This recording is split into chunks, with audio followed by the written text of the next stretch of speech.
What's up, YouTube?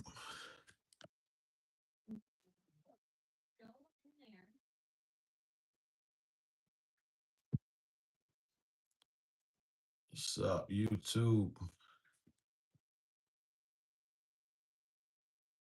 See what I can do, y'all.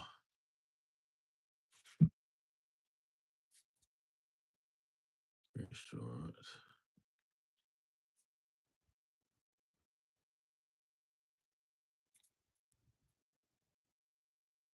So YouTube,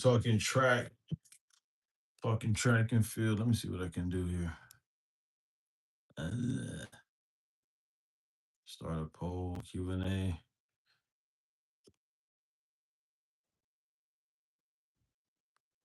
All things track and field. If you're in here,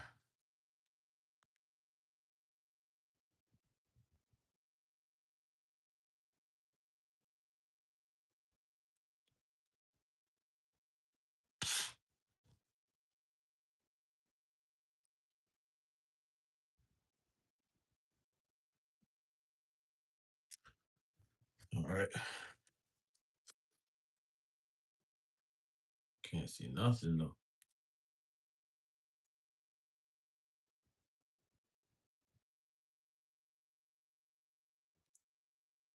Oh,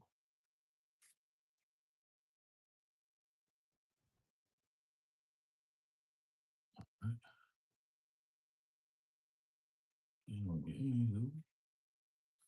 That's my fault. It's my first time doing this. I don't know what I'm doing.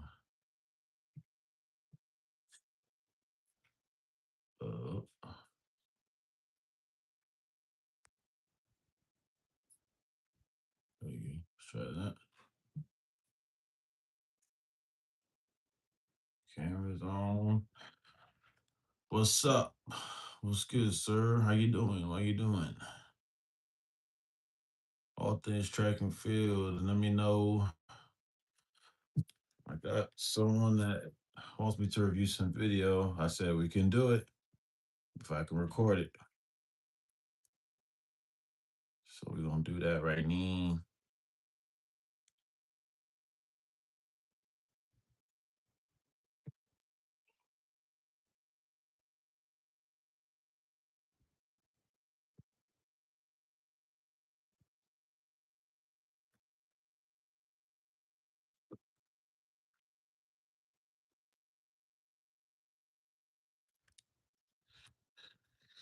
Ooh.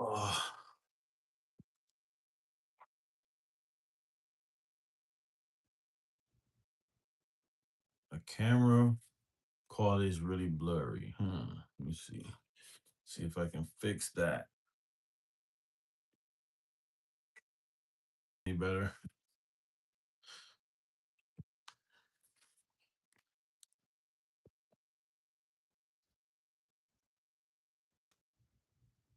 Let me know if that's any better there.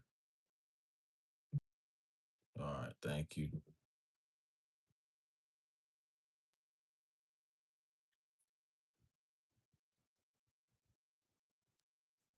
You got a question for me? You got a question and track questions for me? I'm all ears.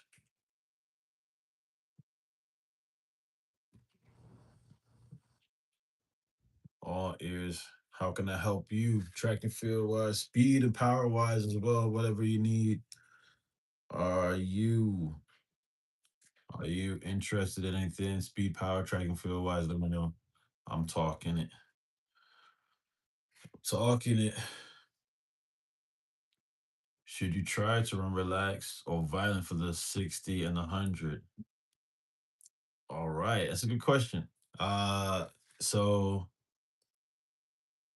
I made a video about this recently, so hopefully you check that out. But to be aggressive or violent or whatever comes with being relaxed, right? So I can only be as violent as I can be if I'm relaxed. If I'm tense, I can't express that. All right. So in the video, I put an analogy up. I said, if you're not if you're not thinking about the next flight phase, like being in the air again, it's going to be difficult for you to be relaxed. So you got to think about like getting off the ground, not just getting to the ground. Hope that makes sense.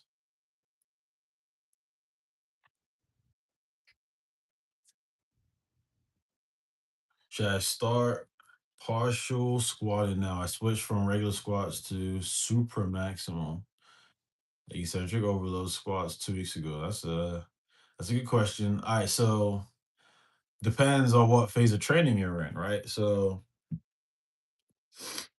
a training effect is a training block is about 3 to 6 weeks. We got a full house here, so I got kids, the dogs, everything's going on right now. Um,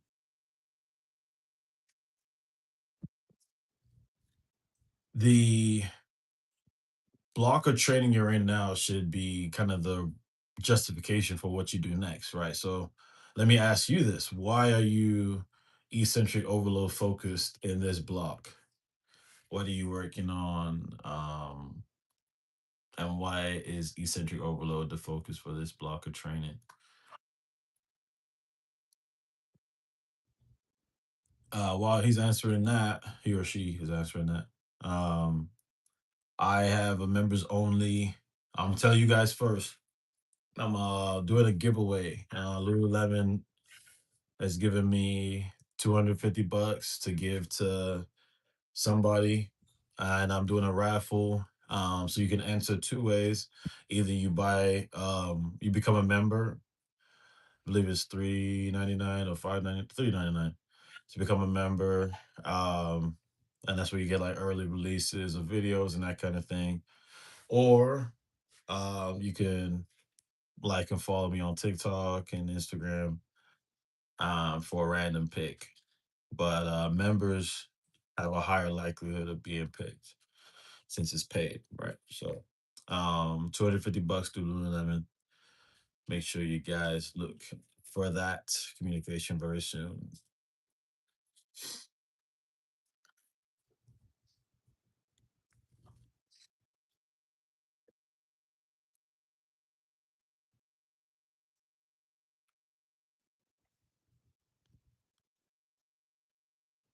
I'm meant to be doing a video review for a kid. He sent me some video. I said I'll do some video review for him. I'm gonna see if I can if I show you guys here. Do you think you see that? Yeah, that's good. I might do it like that. So we'll do a video review and we'll go from there, okay? Hello, Boa. Hello, Boa. What's good? All right. Bihonius. Bihonius says I got my squat to about two times body weight, and I wanted to switch the variation. I thought the eccentric overload would be something I could do further away from peaking, around a partial range of motion closer. All right, I like the thinking there. So I guess all right. So when you're thinking about um I'm gonna get to your question, Bubba. When you're thinking about phases of training, right? So I think of eccentric overload as I'm trying to build as much like strength as possible, right? Um, so you're ready two times body weight. If you're saying you're doing this eccentric overload block, it's 3 to 6 weeks or whatever it is, it would tell me that you're trying to get as strong as humanly possible in this next time block, which makes sense for this time of the year. I'm not mad at it. You're gonna have to obviously sacrifice a little bit of your competitions, right? Just given the fact that you're gonna be just more taxed. Central nervous system's gonna be more taxed, a little bit more fatigue. So, I agree with you. The closer to peak, the better it is to kind of go partial range. But I would also put on your mind, like, are you trying to be speed oriented at any time before that? If you're not trying to get, like, let's say you start doing the partial ranges in like March, anything prior to March, are you not thinking about speed? Are you not thinking about velocity? Because that's where the partial range of motion stuff comes from. So if you are, then I would think about incorporating it earlier. Um, and it doesn't have to be like short, really short ranges, right? You can still introduce a decent amount of hip and knee bend. Um, but yeah, also we got to remember about the training effect, right? How long does the training effect take? And speed is the hardest one to generate. So the longer you push it, you might think you're setting it up for May, but you might really not even see that effect until June or July. So just things to think about. All right, Bubba asked, do you know any good hurdlers in Wisconsin? Do I know them? Not personally. I don't know any personally, bro, but I could certainly point you to the right direction of where to find them. Athletic.net. Are you familiar with athletic.net? That would be where I would look to see kind of what the talent's looking like in Wisconsin. Athletic.net and what's the other one? TFers. Those are the two I go to most to for verification on performances and who's running what. I like accurate and I don't want to like look too much through the website to understand it. So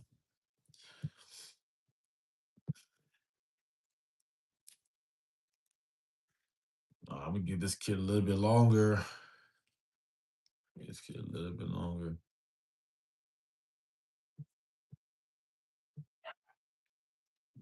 What part of Wisconsin are you from too, bro? That's another one. Oh, coaches, good. Okay, good hurdle coaches. Yeah, see one.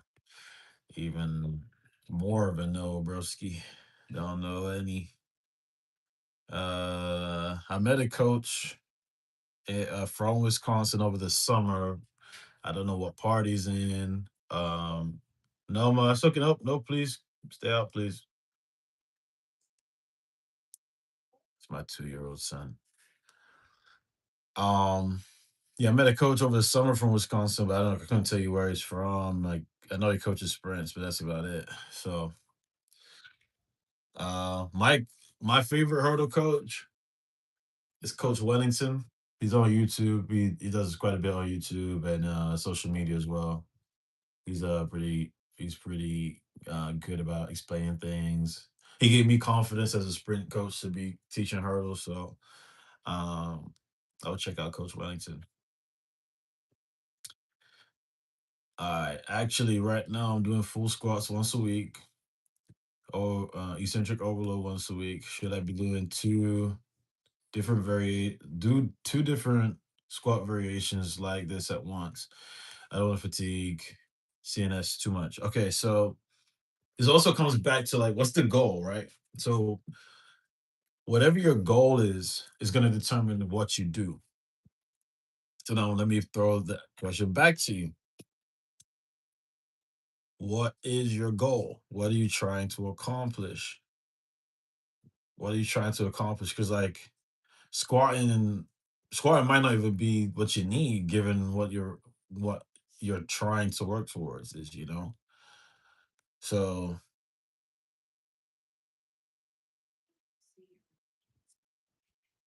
that's gonna be a big one.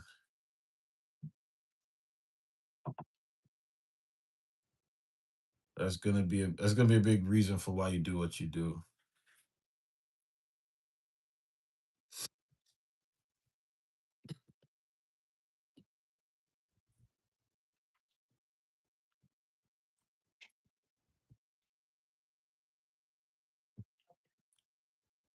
I don't know if you guys saw this.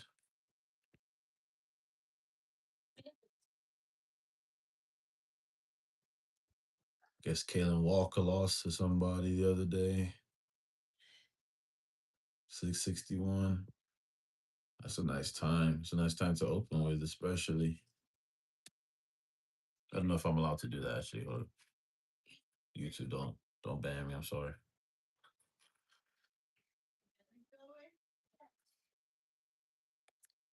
Yeah, what are you working towards? What is the thing you're working towards? Like time wise, championship wise, like what are you working towards? And that will determine everything that you do therefore thereafter. If I'm trying to become a better starter, right? Um so no, pardon me. I want to run 10-3 and my PR is 10-8. Coach Show would probably tell you that your start is lacking, right? There's a certain velocity we need to create at the start to get moving down the track, right? It's a slingshot effect from the block start. Okay. So if I know I need to create more velocity at the start, yeah, I might squat. But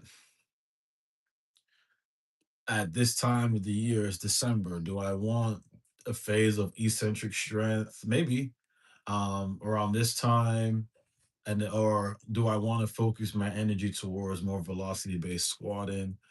Um, my mind says the latter, right? How can I move as much weight as quickly as possible? I'm not thinking about um, controlling the weight down. I'm just working on pushing off the ground, pushing quickly, getting off. Um, yeah, trap bar deadlifts might be an issue, or might be a focus, not an issue, might be a focus. Cleans might be a focus, that kind of thing. So, um, hope that answers your question. But yeah, let me know, what are your goals? Anybody else in here, track and field questions, sprint questions, power questions? I'm all in for it. I'm all in for it. Bubba says, is it possible for me to go from 11-3 to 10-5? And what should be my main priority? I mean, it's definitely possible. A lot of things are possible, right? It's going to be based on like what's your timeline as well. Like it might be difficult to do that this spring, especially if you've not been focused on making the necessary changes beforehand or up until this point. So, um, is it possible? Yes. Give me the timeline that you're looking for, and I can tell you if it's definitely yes or if it's going to be challenging. Um, yeah, mains. Yeah, so the characteristics of an 11-3 sprinter typically are I'm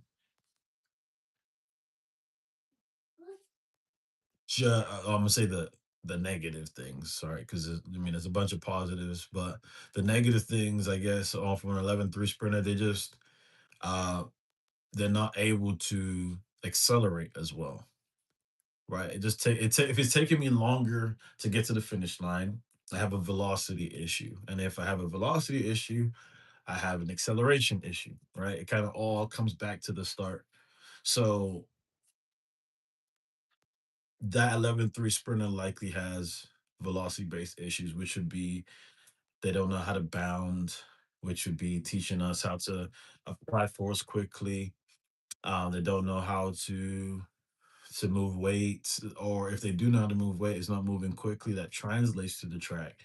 That's where like sleds and hills, that kind of things come from. So all in all, I think it's possible. It's just if you're not working on the beginning phase of that race, that first 20 meters is so critical.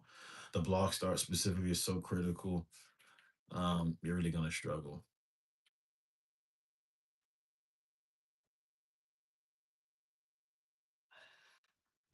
I have to like start. I have until like the start of May. Okay. Yeah. You want 10? Why do you want 10-5? What does 10-5 represent for you? Is that you winning state or something?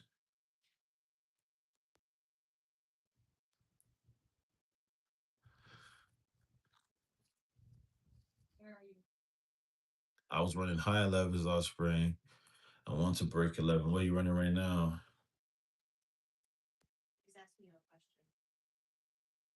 I want to break 11.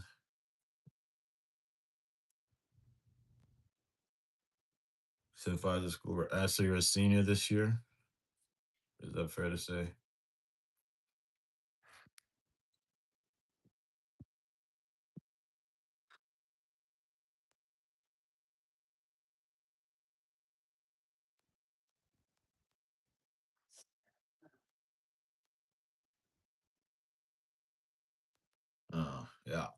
Okay.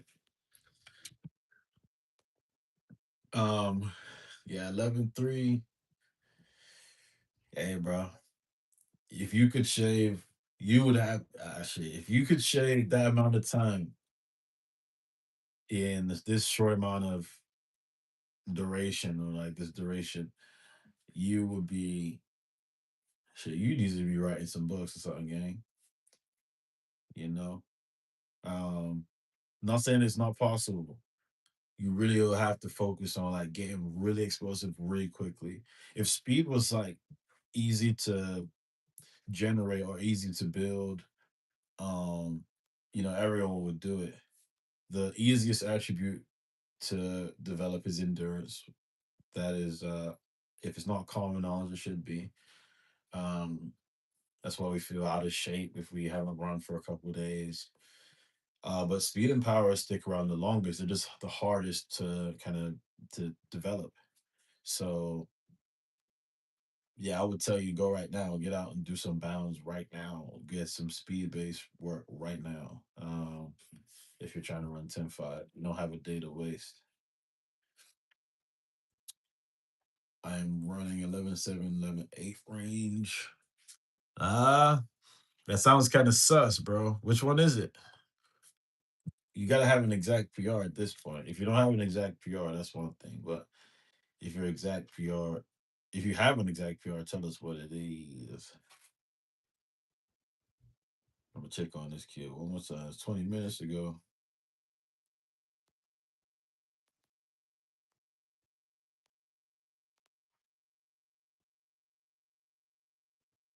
I have a question for you guys. Is it possible to? Do you think people buy followers on TikTok? You guys think that? It's things I think about. I think they do. Um, I run 1297. This is my PR. All right, that's cool. Welcome in, Alex. Alexander. All right, Joseph. How do I get faster and more powerful arm swing? By moving faster, more powerfully. uh Doing the things that help you. So the arm swing, right? If you would stand like wherever you're at right now, if you just move your arm behind you and move it in front of you. All right. So to retract the elbow behind the body, you're gonna need your back muscles to like pull it back, right? And when you do that, it stretches your chest. And then on the way through, you should feel your chest start to engage, right? So anything that's going to help you pull the elbow back behind you, so a bench press or a row or push-ups or low row or seated row, that kind of thing. And then, well, maybe not bench press, pardon me. A bench press does load the weight though. And then anything that's going to help you push the weight. So that would be bench press, that would be push ups, that would be dips, that would be, you get the idea. All right, so that will help you more, generate more power in your arm swings. We do some weighted arms as well. And we put weights on their arms, on the athlete's arms, and make them run. So no exact PR for right now. No exact PR for right now, but fly time's gone down from when I ran 11-9. So you have an exact PR, right? You haven't if you have an exact PR, maybe it's not reflective of what you think you can run now, but you have a PR.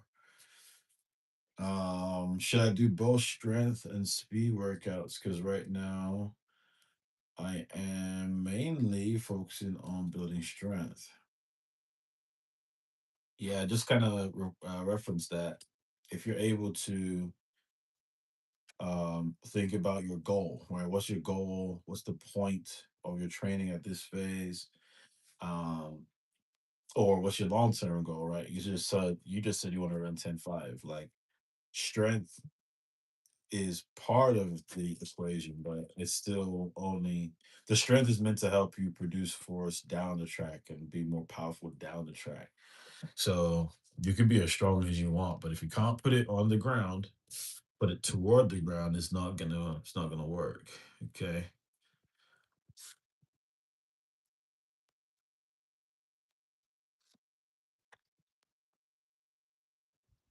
Lauren, are you still in the kitchen?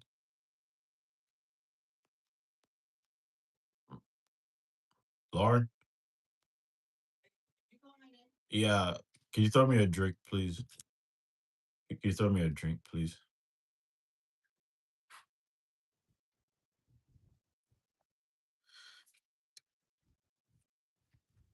If you guys don't already follow me on TikTok, I am on TikTok. Um, Thank you. It is it's Coach Show on TikTok. It's Coach Show on TikTok. Follow me there. If you don't, who actually do you guys follow me already? If you do, let me know. I'll go like some pics. Maybe I'll follow somebody back. I don't know how I'm feeling right now.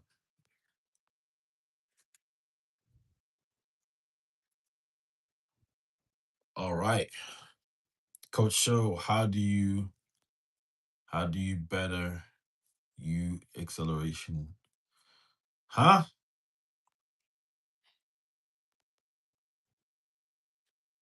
Coach Show, how do you better your acceleration? Not sure what that means. Can you rephrase that for me, bro? Does hamstring strength actually carry over to top speed like RDOs and hang pull? Of course, but so you kind of it's kind of like you're combining two things there, right? So a hang pull isn't just your hamstrings. It's posterior chain, but it's not just your hamstrings, right? Like you wouldn't do those for your hamstrings. You're doing those to create power from the posterior chain, which is everything on the backside, from your traps down to your Achilles, right? So hamstring strength absolutely carries over because you need the up max velocity running is essentially it's a pulling action if you think about it, right? Like your leg is coming toward the ground, like your foot is coming toward the ground, and it has to like uncoil. Trying to do a demonstration with my hands. All right, so yeah, all right, so this is my legs and this is my knee, I guess. So my feet, these are my feet down here, legs and feet, right? So the feet come toward the hamstring, and then I extend down. So to do this is a pulling action, right? This is my knee, this is my legs, these are my feet. My feet are like my fingertips. So and this is the ground, right? So to do that requires strong hamstrings, right? So you can maintain your strength or maintain your speed, pardon me. But um those are two different moves. Um RDL is part of the movements in Olympic lifting, but would have a different function on building strength for you that would help you on the track. So I would put RDLs to like rehab or like maybe restoration, but I'm not gonna say RDLs help me run fast because it's only a partial range of the motion, right? Okay. Um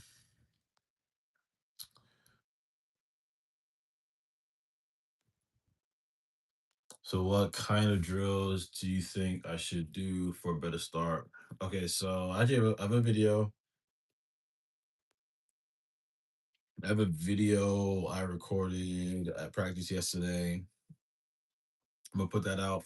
It's gonna be part of the probably my first members only video, which which you mean you just get an early release. I'm gonna release to everybody, but I'll probably put it out today. So if you guys want to watch that, become a member. Ask your parents for the bread. Um, yeah, shit, I'm gonna leave it right there. There's a bunch. That's the $1 million question. Everyone wants they want the sauce. You want the sauce, but you got to pay for the sauce. Well, I'll give you a cue or a key. If you want a powerful start, you got to do things that create stride length. Okay, create stride length, and I'll leave it right there. All right, Alex, rephrase it. How do you improve your acceleration phase for the first 48? Well, they just told you. Well, I told somebody, maybe it wasn't you, but you gotta create force. You gotta be able to push and get out. Um, you gotta be able to push and create ground and or create stride length probably by covering ground, and that comes from plyos and it comes from strength. Some people aren't the strongest, but they have good power output, right? Then that's where bounds and different players come in. Some people have the strength, but they don't have the the frequency to apply it. So those people need to kind of meet in the middle. You're going to be more dominant one way or the other, but at least you have qualities of the other thing. Think of it like a Venn diagram, right? Where hope you guys know what a Venn diagram is, but let me write it here.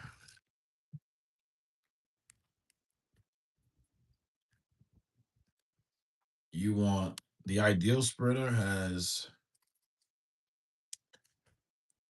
Let me do a little bit larger than that.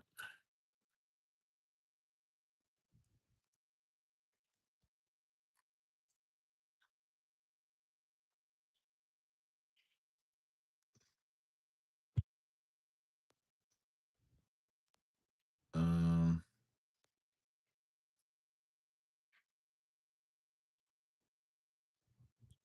all right, so look, this is a Venn diagram, right? So there's one person that has the strength,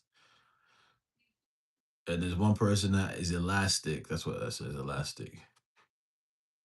And ideally, you would want to be both people, right?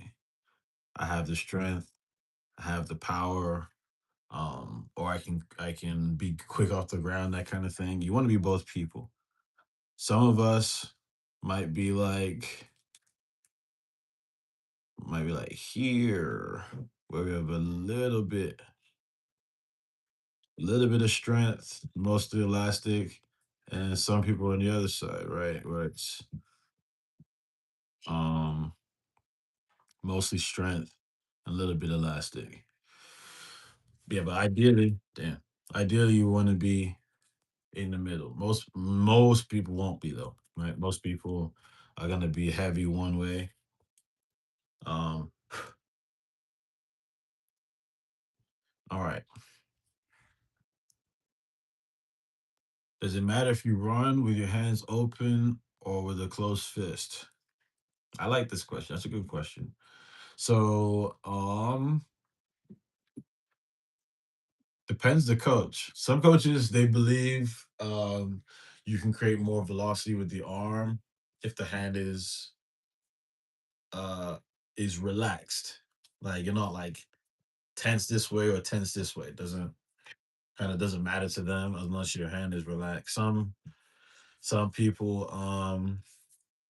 some people swear by a certain hand position, right? Like keeping the fingers apart or like kind of one of these. Um my stance is I don't care what you do as long as the arm can move freely and the arm doesn't cross your nose. When it goes past your nose, it's a no. All right. Can't go here. And I don't want it like OD like back here, and also don't want it too tight either. Don't really care if your hand is open or not. What's up, George? I have a good start, but get caught in the final three quarters of a race in the 55 around a 686 as a high school junior.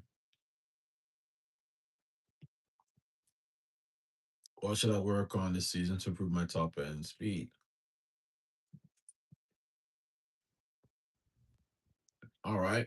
So George, your issue is not top end speed. Hate to burst your bubble. If you're getting caught in a 55, so look, think about it like this, right? Everyone comes to the line with a full battery. Everyone's charged their phones 100%, right?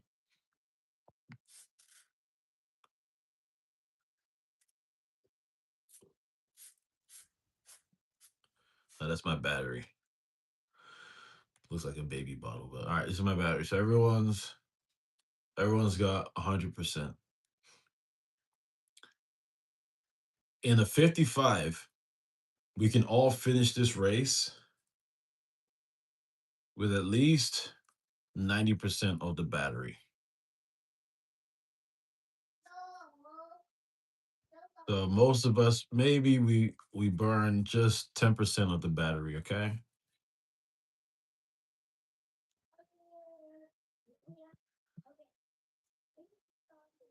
To finish a 55, you sorry. When we enter max velocity mechanics, we start to burn significant parts of this battery. Stay with me. It's going to make sense. So, as a sprinter, especially in a 55, you're trying to conserve as much of this battery as possible, which would be to stay in acceleration as long as possible. If George is getting caught at, I guess, 40, you said last three quarters of a race, so 45 meters or so, that means you're not accelerating well.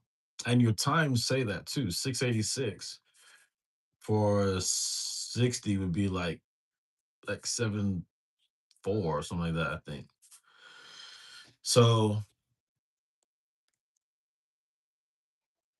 maybe this analogy doesn't make any sense, but whatever. The idea is George needs to George, you're probably burning too much of your battery because you're not optimizing your start. And I need you to think about better acceleration mechanics. Writing it here. And better distribution of your energy. If you can accelerate better and you can distribute your energy, you're going to run a faster time. Now, whether you get caught or not is going to be dependent on who you're racing. So don't look at that as the marker. But I can guarantee you're burning too much energy trying to run, trying to run fast. Better acceleration mechanics.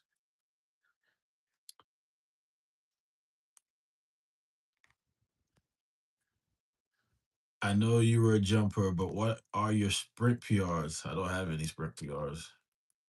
I never ran a competitive race.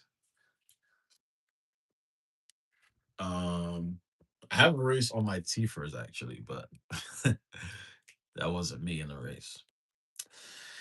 Um, yeah, my T-Fers says like I had like a 24-second 200. I didn't race that. That wasn't my race.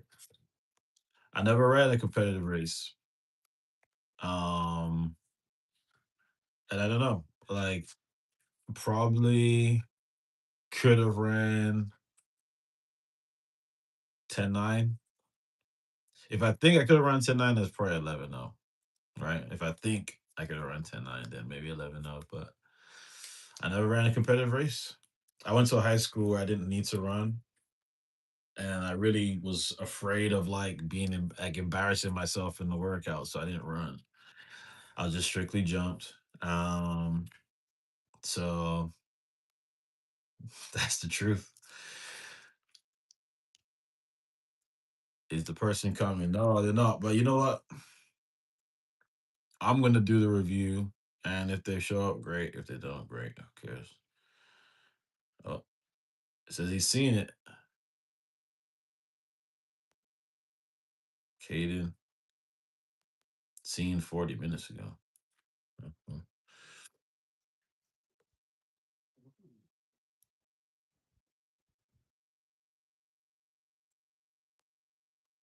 Okay.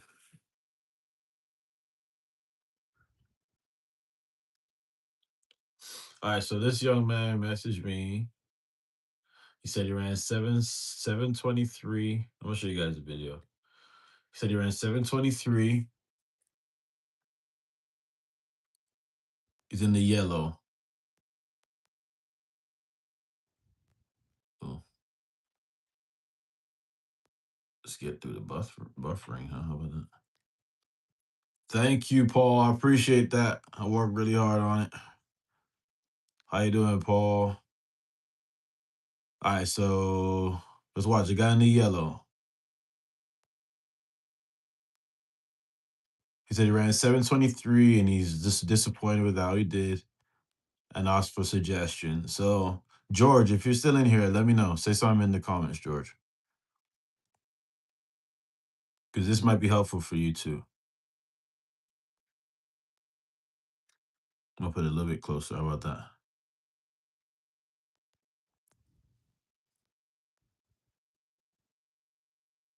Probably got another like 8 minutes with you guys. George, are you here? Anyone that runs the 60, are you in the chat? Put it in the chat if you run the 60. We'll run this a couple more. Actually, I'm gonna keep running it. Why not? I'll keep talking though. If you're under 60s, drop something in the comments for me so I know this is helping somebody in here. All right, George. I see you, my brother.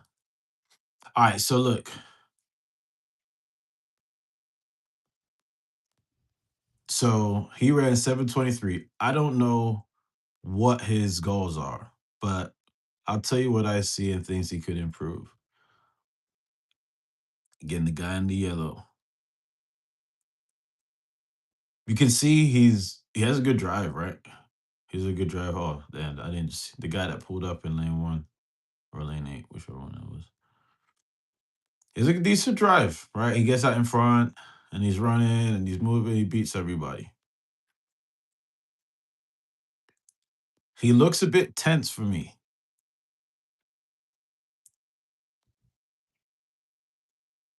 He looks a bit tense for me. Like he looks like he's working hard to run, but he's not creating the necessary stride length to cover ground. Um, I had another analogy here. So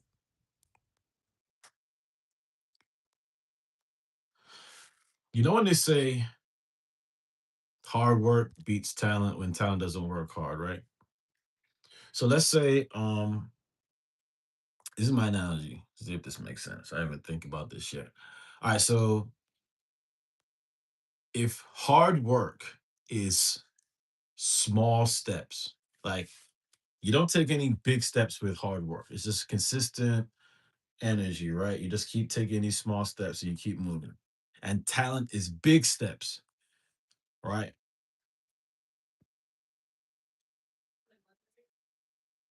Here's my analogy for you. So the guy in the yellow, he's all hard work. His stride length is short, but he's consistent. I want to see him apply more talent here. Take leaps and bounds. Take leaps and bounds, be bigger and push larger with your strides. You're trying to get to the finish line quicker. The more talented person that works hard, i.e., has stride length and stride frequency, is going to get to the finish line faster. Same thing with this young man. If he's able to cover the necessary stride length, he'll save himself time. We think that because I'm moving and I got my feet moving, cool. That is going to help us. Cool. But you're going to need the necessary strength to save time because it's not going to be like my feedback for him wouldn't be be more tense and move tighter or whatever the case is. No, I'm gonna say, Caden, cover ground. Cover ground, Caden. Keep pushing, get open. That's what's gonna save you time. Right now, he's not doing that. And if you're someone in the 60 that struggles with being able to cover ground and push and do all those good things, then hard work versus talent, stride frequency versus stride length. Be able to cover ground, be able to cover ground while being consistent with your stride frequency. What do you? It's in here. Any questions? Last one. I'll take one more question and I'm out of here. I hope that analogy made sense too, guys.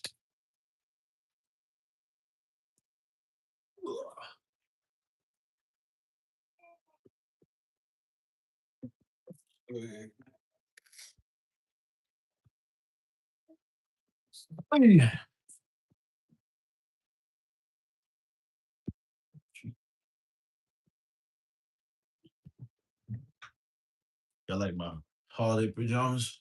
We did holiday pictures today. All right, last question here. How do I improve my hair recovery? Uh,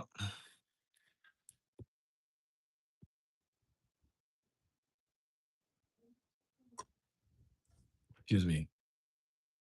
If your hair recovery is too high,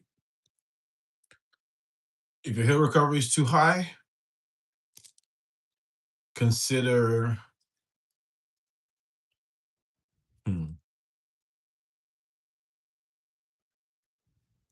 if your hair recovery is too high, you're not applying enough force to stay low. If you're familiar with poker,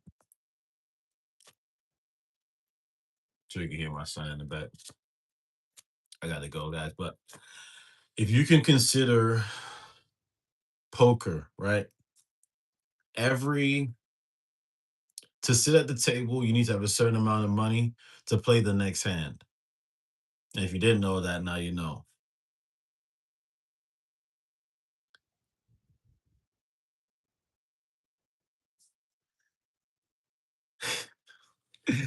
Same thing with the acceleration. If you're gonna sprint, you need to have a minimum deposit to play this hand. If you're gonna be a starter, you need to push off the pedals enough. Without the necessary force, you're gonna have high heel recovery.